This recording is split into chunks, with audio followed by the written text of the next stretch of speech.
বন্ধুরা, ডিম আগে না মুরগি আগে কমেন্টে জানান। নমস্কার বন্ধুরা, আমার জীবনধারা চ্যানেলে আরেকটা নতুন রেসিপি নিয়ে হাজির হয়ে গেলাম আমি।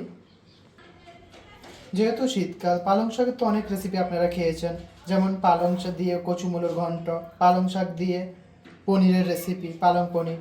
আজকে আমি ভাবছি একটা নতুন রেসিপি বানিয়ে আপনাদেরকে দেখাবো, ডিম পালং। ডিম পালংয়ের জন্য আমি কী কী উপকরণ ইউজ করছি আপনারা একবার দেখিয়ে নিন।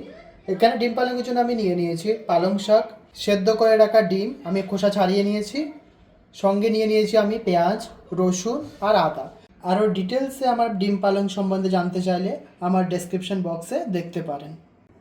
আমি সমস্ত উপকরণগুলোকে ভালো করে কেটে ধুয়ে নিয়ে এলাম। আদা রসুনটাকে ভালো করে পেস্ট করে নেব আর পালং শাকটাকে সিদ্ধ করতে বসিয়ে দেব। পালং শাকগুলো আমি ভালোভাবে সেদ্ধ করে নিয়েছি। এবার পালং শাকটাকে আমি তুলে ঠান্ডা জলে ভালো করে ধুয়ে নেব। তাহলে কি হয়, এর কালারটা, গ্রেভির কালারটা খুবই ভালো, সুন্দর সবুজ হয়।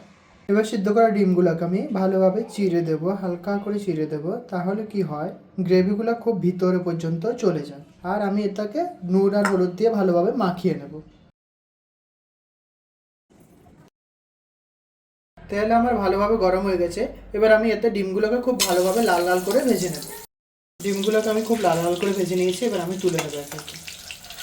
এবার আমি বাকি তেলটার মধ্যে ফোড়নে দিয়ে দেব গোটা জিরে, তেজপাতা, শুকনো লঙ্কা। এবার এতে আমি মিশিয়ে দেবো কুচানো পেঁয়াজ।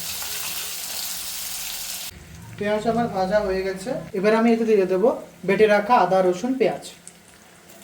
এবার আমি একে ভালো করে ভেজে নেব। আদা রসুন থেকে কাঁচা গন্ধ চলে গেছে। এবার আমি এতে মিশিয়ে দেব বেটে রাখা পালং শাকটা। এবার আমি দিয়ে দেবো স্বাদ মতন নুন, হাফ চামচ পরিমাণ হলুদ গুঁড়ো, হাফ চামচ পরিমাণ ধনে গুঁড়ো, হাফ চামচ পরিমাণ জিরে গুঁড়ো, হাফ চামচ পরিমাণ কাশ্মীরি লঙ্কার গুঁড়ো।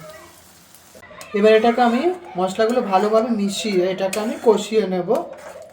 আমার ভালোভাবে কষানো হয়ে গেছে। এবার আমি এতে দিয়ে দেব ভেজে রাখা ডিমগুলো। এবার আমি এতে দিয়ে দেব 1 চামচ পরিমাণ ঘি। ভালোভাবে মিশিয়ে নেব ঘিটাকে। এই মুহূর্তে আপনারা পরিবেশন করতে পারেন রুটি বা নান পুরির সাথে।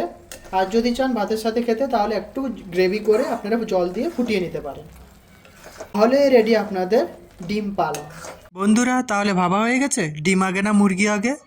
আমার কিন্তু ডিম পালং রেডি হয়ে গেছে।